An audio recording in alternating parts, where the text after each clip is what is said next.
경주마를 가지고 있는 두 농부가 있었습니다. 그 둘은 자기 경주마에 대한 자부심이 아주 대단했고 서로에 대한 라이벌 의식이 있었습니다. 어느 해 봄에 그 지역에 장애물 경마대회가 있었는데 두 집의 말이 모두 다 출전하게 되었습니다.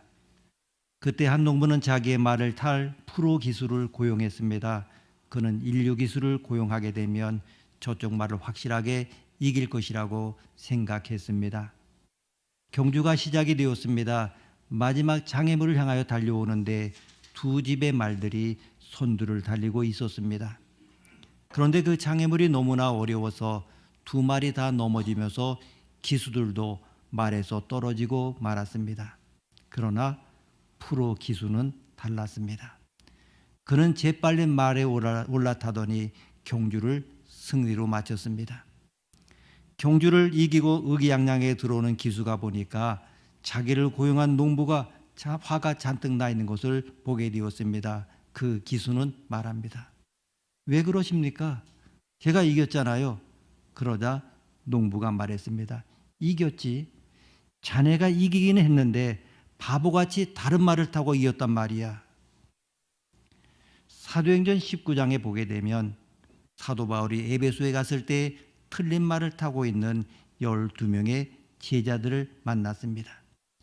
그들은 세례 요한의 제자들이지 예수님의 제자들이 아니었습니다.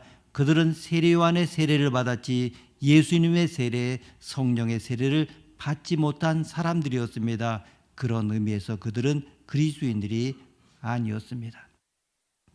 여러분 때로 장례식에 가보게 되면 돌아가신 분이 그리스도인인가 그리스도인이 아닌가 하는 문제가 매우 중요해집니다. 그분이 그리스도인이라고 한다고 하면 영원한 천국에 갈 것이고 그리스도인이 아니라고 하면 영원한 지옥에 가게 되니까 돌아가신 분이 그리스도인이라는 사실이 가장 중요한 문제가 됩니다. 물론 돌아가신 분이 교회를 잘 다니고 신앙생활을 잘한 분이라고 하면 아무런 문제가 없습니다마는 돌아가신 분이 신앙생활을 전혀 하지 못한 분일 때는 뭐라고 가족들에게 위로할 말이 없습니다. 그래도 돌아가시기 전에 예수님을 영접하고 평상 세례라도 받았더라면 다행입니다. 여러분의 부모님이나 가족이 돌아가시기 전에 가능한 한 목사님 모시고 예배를 드리도록 하십시오.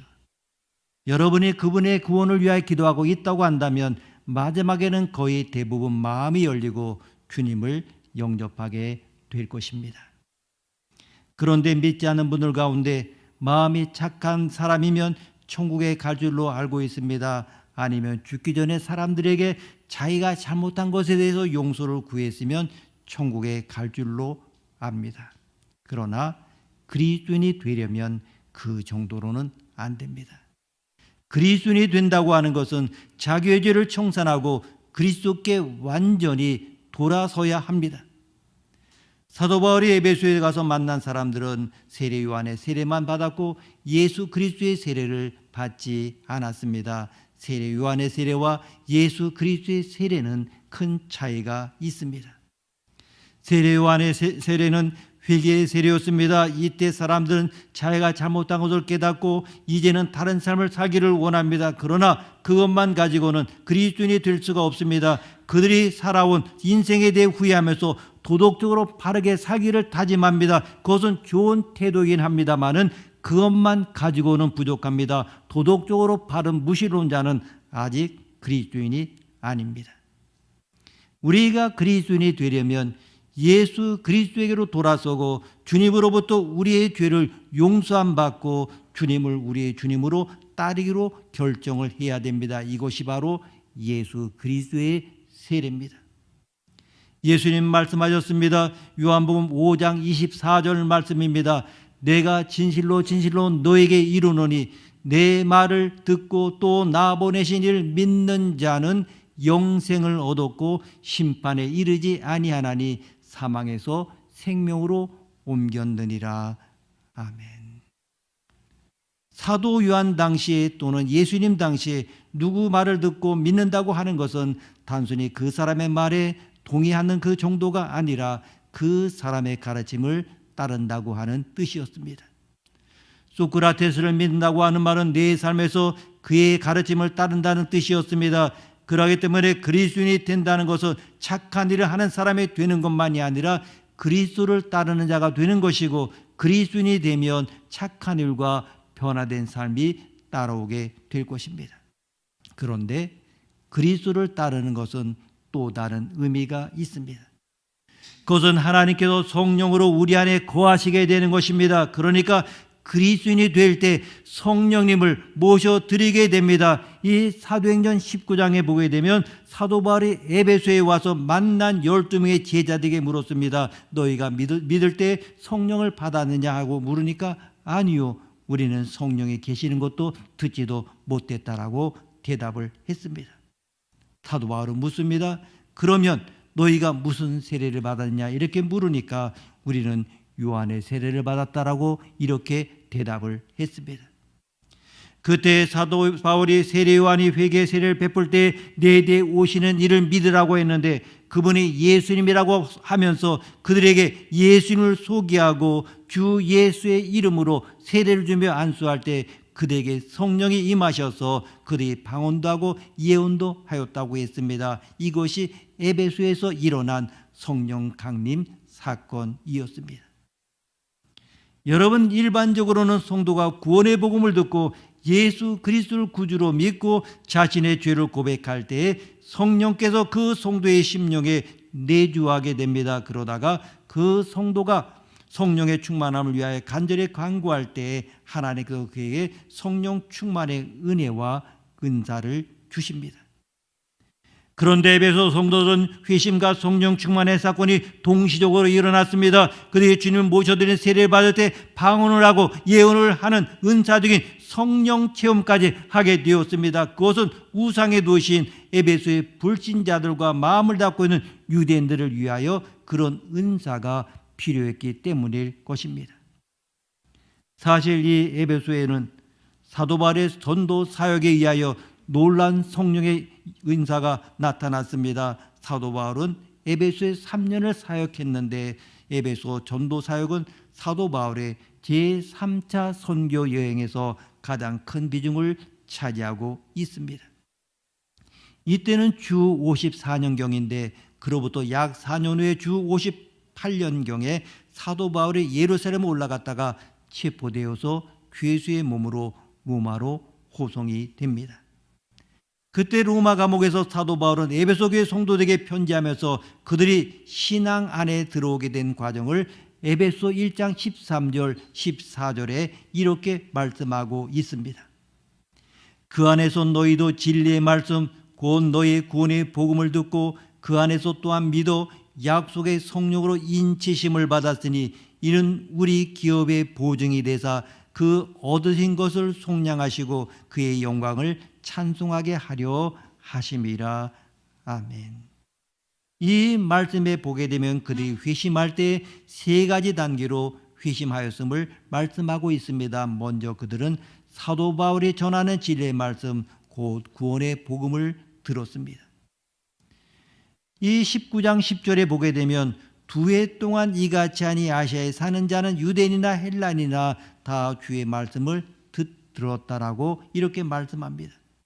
또한 그의 전 8절 9절을 보게 되면 사도 바울이 유대인의 회당에 들어가 석 달 동안 담대히 하나님의 나라에 관하여 강론하며 권면했는데 그 중에 어떤 사람은 마음이 굳어져서 그리스도를 구주로 영접하기를 거부하고 공개적으로 사도 바울과 복음을 비방을 했습니다. 그래서 사도 바울은 회당에서 나와서 제자들 따로 세우고 두란노 소원에서 날마다 진리의 말씀을 강론을 했습니다.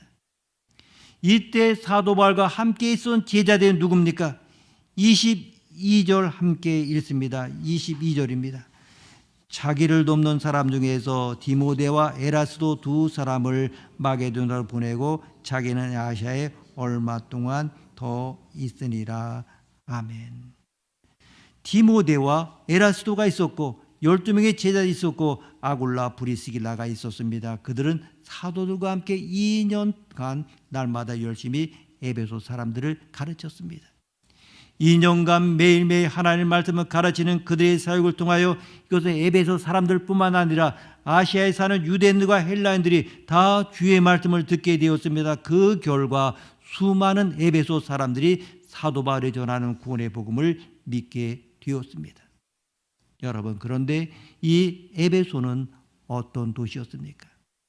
에베소는 로마 제국 내에서 교통과 무역의 관문 역할을 하는 그러한 도시였습니다. 동양과 서양을 연결하는 상업의 중심지로 한때는 아시아의 보고라 불릴 정도로 번창한 도시였습니다. 그런데 이 에베소의 상업적인 번영은 우상 숭배와 밀접한 관계를 맺고 있었습니다. 에베소에는 아데미 신전이라고 하는 거대한 신전이 있었는데 고대 사회의 7대 불가사의 하나로 불리는 엄청난 신전이었고 솔로몬 성전의 34배나 되었다고 합니다. 아데미 여신은 다산의 모신이었습니다. 그 여신상은 수많은 유방을 가지고 있고 사자, 황소, 수양 등의 그 어깨와 다리에 양각되어 있고 발에는 한 마리의 꿀볼 모양이 새겨져 있었습니다. 그 아데미 신전에는 수많은 고급 신전 매춘부들이 사제로 섬기고 있어서 아데미 숭배는 도덕적 부패와 타락의 온상이 되었습니다. 이렇게 에베소는 이방 미신 숭배의 중심지로서 많은 사람들이 방문한 순례지가 되어 있었습니다. 그들은 에베소에서 갖가지 부적과 우상 공예품들을 기념으로 사갔습니다. 그 당시 사람들은 에베소 주문을 몸에 지니고 다니면 만사 형통한다는 미신을 믿고 있어서 에베소에는 아데미 우상과 각종 부적들을 만드는 은장색이 성행하고 있었습니다. 그런데 하나님께서 바울을 통하여 놀라운 성령님의 역사가 나타나게 했습니다. 11절 12절에 보게 되면 하나님께서 바울의 손으로 놀라운 능력을 행하게 하셨고 심지어 사람들이 바울의 몸에서 손수건이나 앞치마를 가져다가 병든 사람에 얹으면 그 병이 떠나고 악기도 나갔다고 했습니다. 13절 이하에 보게 되면 마술하는 자가 예수의 이름으로 귀신을 쫓아내려 하다가 오히려 귀신에게 제압당하는 일이 있었습니다. 그래서 에베소 사람들은 구원의 복음을 믿고 신실한 그리스도인이 되었습니다. 그들의 믿음이 얼마나 신실했는지 보여주는 말씀이 바로 오늘 본문 말씀인 17절 이하의 말씀입니다. 17절에서 20절까지 우리가 함께 읽겠습니다. 에베소에 사는 유대인과 헬라인들이 다 이 일을 알고 두려워하며 주 예수의 이름을 높이고 믿은 사람들이 많이 와서 자복하여 행한 일을 알리며 또 마술을 행하던 많은 사람이 그 책을 모아 가지고 와서 모든 사람 앞에서 불사르니 그 책값을 계산한 즉 은 5만이나 되었더라. 이와 같이 주의 말씀이 힘이 있어 흥하여 세력을 얻으니라. 아멘. 여기서 은 5만은 5만 드라크마 또는 데나리오를 말하는데 한 데나리오는 노동자의 하루 품삯이었습니다. 그러니까 얼마나 비싼 그 마술책을 태운 것입니까? 정말 마술책값만 해도 이 정도가 되었으니 당시 에베소의 마술과 미신이 얼마나 심했는지를 알 수가 있습니다. 에베소 그리스도인들은 구원의 복음을 들었습니다. 그리고 그 복음을 믿었습니다. 그들은 그리스도를 영접하고 그 말씀도 순종하는 신실한 그리스도인들이었습니다. 그들에게는 성령님이 임재하고 계셨고 성령님으로 충만했습니다. 사도 바울이 에베소 1장 13절에 말한 대로 그들은 진리의 말씀 곧 구원의 복음을 들었고 그것을 믿었고 약속의 성령으로 인치심을 받았는데 그 성령이 장차 받을 기업의 보증이라고 했습니다. 성령은 우리가 장차 받을 영광스러운 기업의 보증금입니다. 우리의 성령님의 계심으로 우리가 하나님의 자녀인 것을 알 수 있고 성령님의 계심으로 장차 우리의 영과 혼과 몸이 천국에서 온전한 구원을 얻게 된다는 것을 확신할 수 있습니다. 성령으로 충만한 삶은 주님께 온전히 순종하는 삶입니다. 그 사람은 매일의 삶 속에서 주님을 닮는 삶을 살게 됩니다. 18세기에 영국의 부흥운동을 일으켰던 요한 웨슬리는 원래 영국 국교의 사제였습니다. 그러나 그때 그는 진정한 그리스도인이 아니었습니다. 1736년 1월 25일 웨슬리는 신대륙 조지아의 선교사로 건너가는데 같은 배에 모라비안 그리스도인들이 타고 있었습니다. 그날은 날씨가 좋지 않았습니다. 이미 3번의 폭풍이 배를 강타했고 4번째 폭풍이 다가오고 있었습니다. 웨슬리는 그의 일기장에 더 큰 폭풍이다, 두렵다라고 이렇게 써 놓았습니다. 그런데 모라비안 그리스도인들은 단순하고 온전하게 하나님을 신뢰하고 있어서 조금도 두려워하는 기색이 없었습니다. 그들은 그 풍랑 속에서 예배까지 드리게 했습니다. 그들이 찬송할 때 거대한 파도가 배 옆에서 일어나 가장 큰 돛대를 강타하고 배를 덮어버리고 있었습니다. 물 폭탄이 마치 나이아가라 폭포가 쏟아졌고 깊은 바다가 이미 우리를 삼켜버릴 것 같았다고 웨슬리는 기록을 했습니다. 영국인 승객들은 배가 높이 솟은 파도를 사이에서 급히 기울어질 때 비명을 질렀습니다. 그러나 독일인 모라비안 선교사들은 전혀 요동하지 않았습니다. 웨슬리는 그들의 침착한 태도에 놀라서 후에 그들의 지도자에 찾아가서 물어보았습니다. 여러분들은 두렵지 않았습니까? 감사하게도 두렵지 않았습니다. 여인과 어린이들도 두려워하지 않습니까? 예, 우리 여자들과 자녀들도 모두 두려워하지 않습니다. 웨슬리는 그들의 믿음이 너무나 놀라서 런던에 돌아왔을 때 그들의 지도자 중에 하나인 피토 벨로 주교를 만나서 말했습니다. 웨슬리는 일기장에 기록했습니다. 피토 벨로는 내가 런던으로 왔을 때 나를 위해 하나님께서 준비시켜준 분인데 그는 그리스도 안에 있는 참 믿음은 항상 2가지 열매를 가진다고 알려주었다. 그것은 죄에 대한 통치권과 지속적인 평안이고 그 2가지는 용서받은 확신에서 오는 것이라고 했다. 나는 그 말을 듣고 놀랐고 그것을 새로운 복음으로 생각하기 시작했다. 피터 벨로 주교는 요한 웨슬리와 한 구절을 더 나누었는데 성령의 친히 우리 영과 더불어 우리가 하나님의 자녀인 것을 증언하신다고 하는 로마서 8장 16절 말씀이었습니다. 그는 웨슬리에게 어느 날 저녁 벨로 모라비안 교회에 참석할 것을 권유했습니다. 그것을 웨슬리는 1738년 5월 24일 일기장에 이렇게 기록했습니다. 나는 알더스케이트 길에 있는 한 모임에 마지못해 갔는데 거기서 한 사람이 루터의 로마서 서문을 읽었다.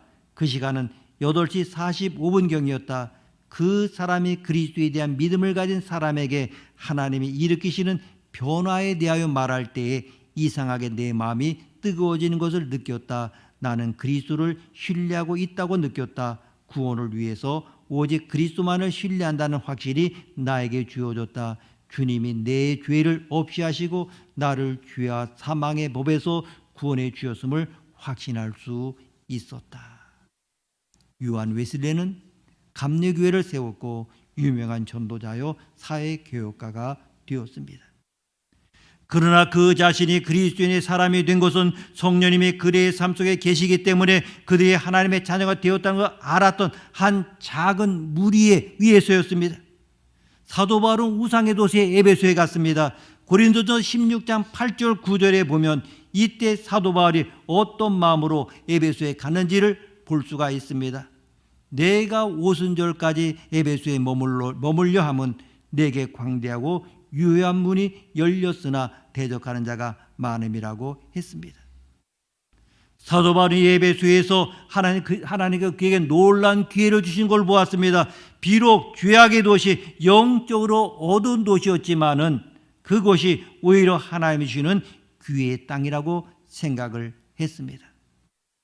여러분, 오늘 우리는 어두운 곳에는 가려고 하지 않습니다. 불편한 곳에는 가려고 하지 않습니다. 밝은 곳에만 가려고 합니다. 정말 편한 곳으로만 가려고 합니다. 사람들은 말합니다. 우리 직장에는 구원받지 못한 사람이 너무나 많아. 아무래도 직장을 옮겨야 되겠다 이렇게 생각하는 사람도 있습니다. 그러나 사도 바울은 거꾸로 생각했습니다.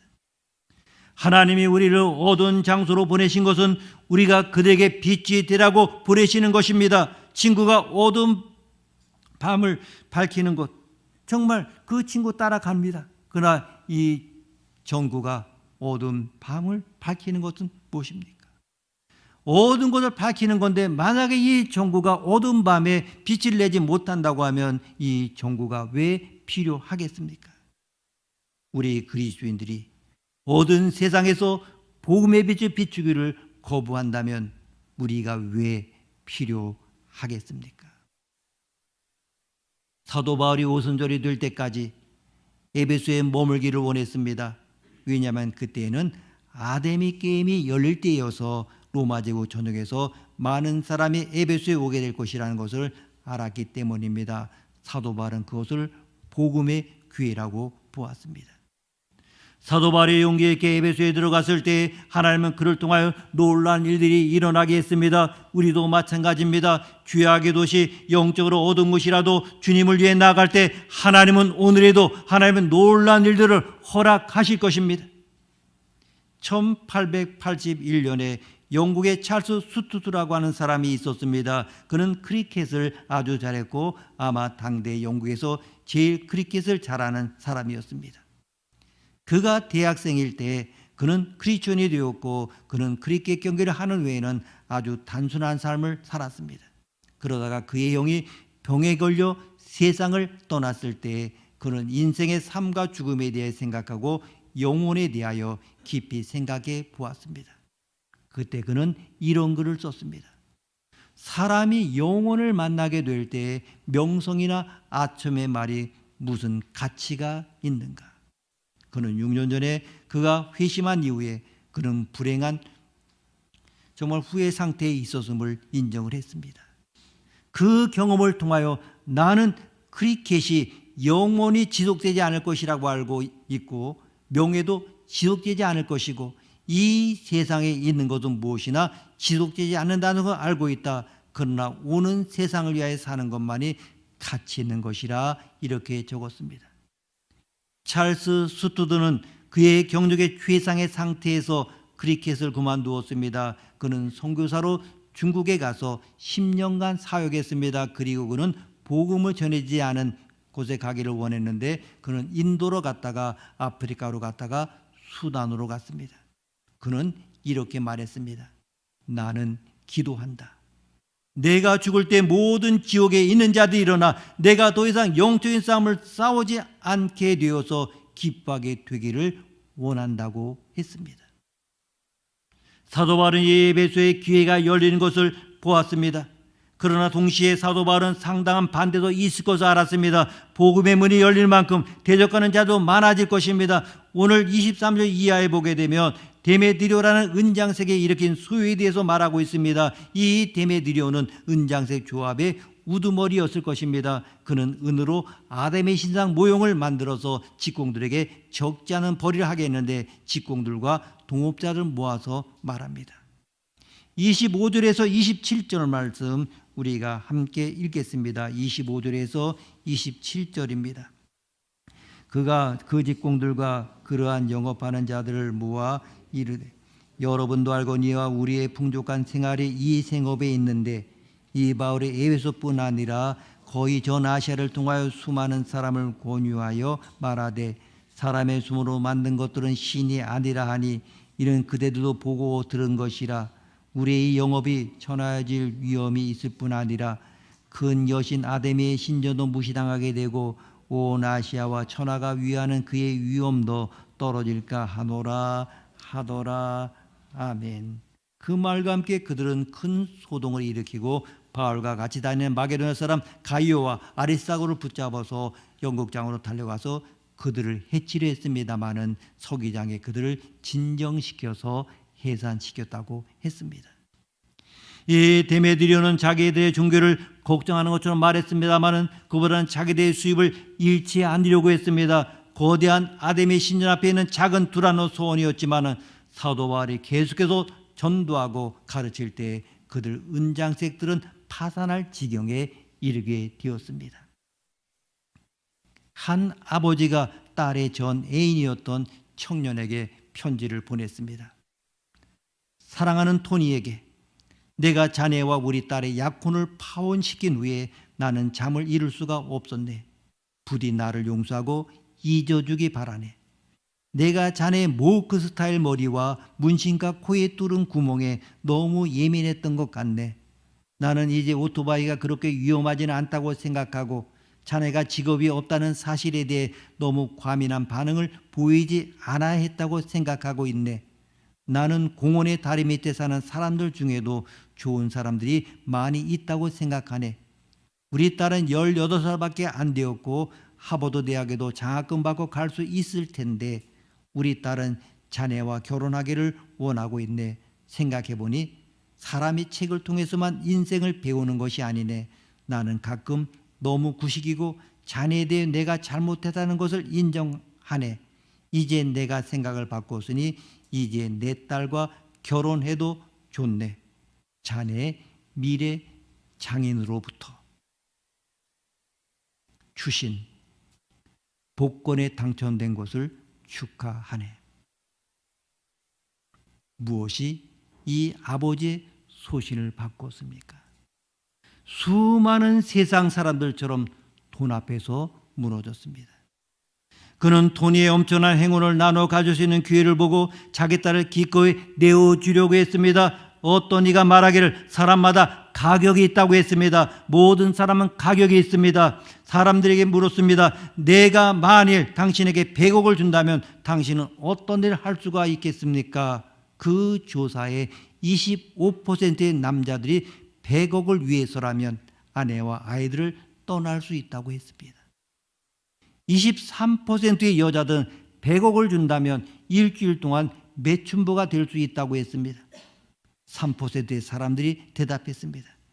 100억을 준다면 자녀들을 입양 보낼 수 있다고 했습니다. 돈 때문에 자기 자식들을 버릴 수 있다고 하는 것입니다. 돈 때문에 사람들이 하는 일을 생각해 보면 너무나도 걱정스럽습니다. 사도 바울은 마귀가 에베소에서 파산하게 만들었습니다. 바울은 그것을 위해 행진하거나 데모를 하거나 의회 로비를 하지 않았습니다. 사도 바울은 그런 것 하지 않았습니다. 그 대신 사도 바울은 부지런히 전도하였고 그들은 세속적인 삶을 버리고 예수님의 신실한 제자들이 되었습니다. 역사에 의하면 사도 바울이 에베소를 떠나고 난 후에 다이아나 신전은 불타서 없어지고 사람들의 무관심 때문에 다시 세워지지 않았다고 합니다. 그러나 예수 그리스도의 교회는 망하지 않고 계속 왕성합니다. 오늘 본문 말씀인 20절은 말씀합니다. 20절 말씀 함께 읽습니다. 이와 같이 주의 말씀이 힘이 있어 흥왕하여 세력을 얻으니라. 아멘. 하나님은 살아계십니다. 교회는 주님의 교회입니다. 지금도 우리 안에는 성령님이 계십니다. 중요한 것은 우리가 하나님이 열어놓으신 그 기회를 향하여 나아갈 것인가. 기회가 있고 반대가 있을 때 그 기회를 향하여 나아갈 수 있느냐가 문제입니다. 예수 그리스도를 우리의 주님으로 모시고 세상의 것은 놓아 버릴 수 있습니까? 여러분에게 물어보겠습니다. 여러분은 예수님께 언제나 순종하시겠습니까? 여러분은 어두운 세상을 비추는 빛이 되겠습니까? 우리 모두 매일매일 진리의 말씀을 듣고 주님을 모시고 성령의 능력으로 승리하는 하나님의 사람들이 되시기를 주의 이름으로 축복합니다. 기도하시겠습니다. 하나님 아버지, 오늘 두라노 소원 사역을 사도 바울이 시작했던 그 놀라운 말씀을 들었습니다. 주여, 피 묻은 손으로 저들을 안수하여 주옵소서. 성령의 음성을 들려 주옵소서. 하나님의 부르시는 부름에 응답하게 하여 주옵소서.